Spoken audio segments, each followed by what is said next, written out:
ഒരു പരിധി ഉണ്ടെങ്കിൽ എനിക്ക് ഭയങ്കര റെഫറൻസ് ആയിട്ട് നമ്മുടെ എഡിറ്റിലും അല്ലെന്നുണ്ടെങ്കിൽ ഭയങ്കര എഡിറ്റിങ്ങിൽ ഭയങ്കരമായിട്ട് ഒരു മാസ്റ്ററായിട്ട് ഞാൻ കാണുന്ന വാൻറ്റേജ് പോയിന്റ് നമ്മൾ ഒറ്റ ഇതിൽ പറയാന്നുണ്ടെങ്കിൽ ഇത്രയും കോടിക്കണക്കിന് രൂപയുടെ ഒരു ഡ്രഗ് ബസ്റ്റ് നടത്തിയിരിക്കുന്നു. ആ ഡ്രഗ് ബസ്റ്റ് എന്ന് വെച്ചാൽ ആ ഡ്രഗ് ബസ്റ്റ് നടത്തി 5 പോലീസുകാരെ കൊല ചെയ്യാൻ വേണ്ടിയിട്ട് മറ്റേതോ ലോകത്തിലുള്ള ഇന്ന ആൾക്കാർ അൻപ് എന്ന് പറഞ്ഞ വ്യക്തി അൻപ് അടക്കളം അൻപ് തീരുമാനിക്കുന്നു.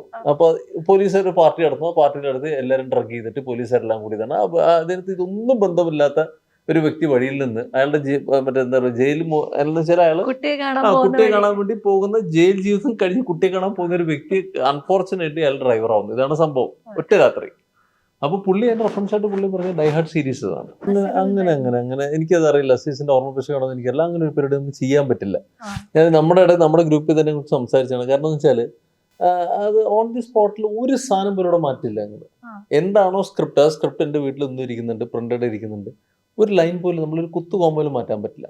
റെഫറൻസുകൾ ഭയങ്കര ഗുണകരമാണ്. നമ്മൾ ഈ പറഞ്ഞ പോലെ നമ്മുടെ അഭിനയത്തിലായിക്കോട്ടെ, നമ്മൾ സ്ക്രീൻ പ്ലേയിലായിക്കോട്ടെ, നമ്മൾ റെഫറൻസ് പടങ്ങളുണ്ടല്ലോ. ഇപ്പോൾ കൈദി എന്ന് പറഞ്ഞ സിനിമയെക്കുറിച്ച് ലോകേഷ് കനകരാജ് അദ്ദേഹം പറഞ്ഞൊരു കാര്യം വെച്ചാൽ അതിൻ്റെ റെഫറൻസ് എന്ന് പറഞ്ഞാൽ ഒരു രാത്രി നടക്കുന്ന സംഭവമാണ്. നമ്മൾ ഒറ്റ ഇതിൽ പറയാന്നുണ്ടെങ്കിൽ ഇത്രയും കോടിക്കണക്കിന് രൂപയുടെ ഒരു ഡ്രഗ് ബസ്റ്റ് നടത്തിയിരിക്കുന്നു. ആ ഡ്രഗ് ബസ്റ്റ് എന്ന് വെച്ചാൽ ആ ഡ്രഗ് ബസ്റ്റ് നടത്തി 5 പോലീസുകാരെ കൊല ചെയ്യാൻ വേണ്ടിയിട്ട് മറ്റേതോ ലോകത്തിലുള്ള ഇന്ന ആൾക്കാർ അൻപ് എന്ന് പറഞ്ഞ വ്യക്തി അൻപ് അടക്കളം അൻപ് തീരുമാനിക്കുന്നു. അപ്പോൾ പോലീസുകാർ ഒരു പാർട്ടി നടത്തുന്നു. ആ പാർട്ടിയുടെ അടുത്ത് എല്ലാവരും ഡ്രഗ് ചെയ്തിട്ട് പോലീസുകാരെല്ലാം കൂടി തന്നെ അതിനകത്ത് ഇതൊന്നും ബന്ധമില്ലാത്ത ഒരു വ്യക്തി വഴിയിൽ നിന്ന് അയാളുടെ മറ്റെന്താ പറയുക ജയിലിൽ എന്ന് വെച്ചാൽ അയാൾ കുട്ടിയെ കാണാൻ വേണ്ടി പോകുന്ന ജയിൽ ജീവിതം കഴിഞ്ഞ് കുട്ടിയെ കാണാൻ പോകുന്ന ഒരു വ്യക്തി അൺഫോർച്ചുനേറ്റ്ലി അയാൾ ഡ്രൈവർ ആവുന്നു. ഇതാണ് സംഭവം ഒറ്റ രാത്രി. അപ്പൊ പുള്ളി അതിന്റെ റെഫറൻസ് ആയിട്ട് പുള്ളി പറഞ്ഞ ഡൈഹാർഡ് സീരീസ് ആണ്. ബ്രൂസ് വില്ലീസിന്റെ ഡൈഹാർഡ് സീരീസ് ആണ് പുള്ളി റെഫറൻസ് ആയിട്ട് പുള്ളി സെന്റർ ഒരു സ്ട്രക്ചറിങ്. അതുപോലെ തന്നെ നമുക്ക് അതുപോലെ തന്നെ പല ഇത് ഡൈഹാർഡ് നമ്മുടെ മനസ്സിൽ വന്നിട്ടുണ്ട്. അണ്ടർ സീജ് എന്നുള്ള മൂവി വന്നിട്ടുണ്ട്. പല പല പടങ്ങൾ. അപ്പോൾ അതിൻ്റെ ഇപ്പോൾ ഒരു പരിധി ഉണ്ടെങ്കിൽ എനിക്ക് ഭയങ്കര റെഫറൻസ് ആയിട്ട് നമ്മുടെ എഡിറ്റിലും അല്ലെന്നുണ്ടെങ്കിൽ ഭയങ്കര എഡിറ്റിങ്ങിൽ ഭയങ്കരമായിട്ട് ഒരു മാസ്റ്ററായിട്ട് ഞാൻ കാണുന്ന വാൻറ്റേജ് പോയിന്റ് നമ്മുടെ ട്രാഫിക്കിൻ്റെ ഒക്കെ വേറെ പെർസ്പെക്റ്റീവാണ്. US പ്രസിഡന്റ് അറ്റാക്ക് ചെയ്യുന്നു. പക്ഷെ അതിനകത്ത് ആ US പ്രസിഡന്റ് അറ്റാക്ക് ചെയ്യുന്ന സമയത്ത് ആ സ്റ്റേജിലല്ലാതെ ഒരു 5 പേരുടെ കഥ. കൊല്ലാൻ വന്നവൻ, അവനെ ഷൂട്ട് ചെയ്യുന്നവൻ, അവൻ ഇഷ്ടമുള്ള പെണ്ണ്, അങ്ങനെ പല തോതില് പല രീതിക്ക് സംസാരിക്കും. ഇതൊന്നും അല്ലാതെ വേറൊരു പെൺകുട്ടി ഓടുന്നു.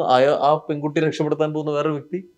അപ്പോൾ ഈ ജോണിച്ചേട്ടൻ പറഞ്ഞ തന്നെ പിന്നെ പെർഫോമൻസ് കൊണ്ടിട്ട് നമുക്ക് മറ്റേ ഈ അന്നൊക്കെ ഇവരുടെ വീഡിയോ കാസറ്റ് ആണെന്നുണ്ടെങ്കിൽ നമുക്ക് എല്ലാം കൈ തുമ്പിലല്ലേ, വിരൽ തുമ്പി നിൽക്കുകയല്ലേ എല്ലാം നമുക്ക്. പിന്നെ ഈ ജോണിച്ചേട്ടൻ പറഞ്ഞത് തന്നെ ഈ സിനിമകൾ കാണുന്നതിനുള്ള ഏറ്റവും വലിയ നമ്മളെ പോലെ തന്നെ അവിടെ വലിയ വിപ്ലവം നടക്കുന്നുണ്ട്. അവിടെ ഇപ്പോൾ മാരി സെൽവരാജ്, പാരഞ്ജിത്ത്, വെട്രിമാരൻ സാറ്, അങ്ങനെ ഒരുപാട് പേര്.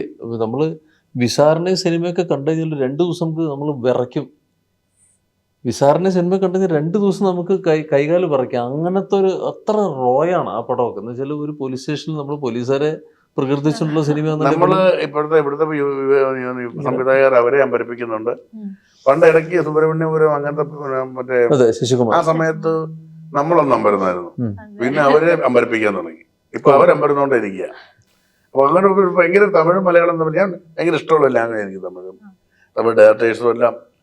അപ്പം അങ്ങോട്ടും ഇങ്ങോട്ടും അത് നല്ല റിലേഷനുണ്ട് ഇവർക്ക് തമ്മിൽ. ഹെൽത്തി റിലേഷനാണ്. ഇപ്പൊ ഈ കണ്ണൂർ സ്കോട്ടിന് തന്നെ മുന്നേ അസീസ്ക്ക് പറഞ്ഞൊരു കാര്യം ഉണ്ടായിരുന്നു. അതില് ആ ഓൺ ദ സ്പോട്ടിലാണ് ഡയലോഗ് മാറ്റി അദ്ദേഹത്തിന് കൊടുത്തിരുന്നത്. ഇല്ല അങ്ങനെ എനിക്കത് അറിയില്ല. അസീസിന്റെ ഓർമ്മ പ്രശ്നമാണോ എനിക്കല്ല. അങ്ങനെ ഒരു പരിപാടി നമുക്ക് ചെയ്യാൻ പറ്റില്ല. ഞാൻ നമ്മുടെ ഗ്രൂപ്പിൽ തന്നെ കുറിച്ച് സംസാരിച്ചാണ്. കാരണം എന്ന് വെച്ചാൽ അത് ഓൺ ദി സ്പോട്ടിൽ ഒരു സാധനം പോലും മാറ്റില്ല. അങ്ങനെ എന്താണോ സ്ക്രിപ്റ്റ്, ആ സ്ക്രിപ്റ്റ് എൻ്റെ വീട്ടിൽ ഒന്നും ഇരിക്കുന്നുണ്ട്, പ്രിന്റഡ് ഇരിക്കുന്നുണ്ട്. ഒരു ലൈൻ പോലും നമ്മളൊരു കുത്തുകോമ്പ് പോലും മാറ്റാൻ പറ്റില്ല.